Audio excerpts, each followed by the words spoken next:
আর সেই নবীজি আল্লাহ তাআলাকে কিভাবে ভুলিয়া রইলেন আমার যুবক ভাইয়েরা।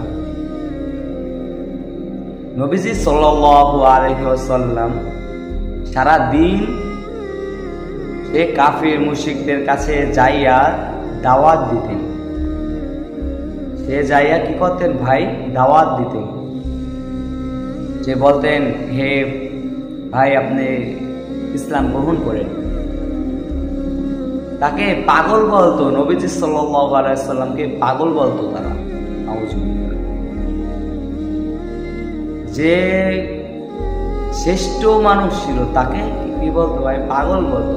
এত কষ্ট করছে, এত ধৈর্য করছে এই ইসলামকে জাহিদ করার জন্য, আর সেই ইসলাম আপনি এত সহজভাবে পেয়েও কেন মানতেছেন না প্রিয় ভাইরা আমার?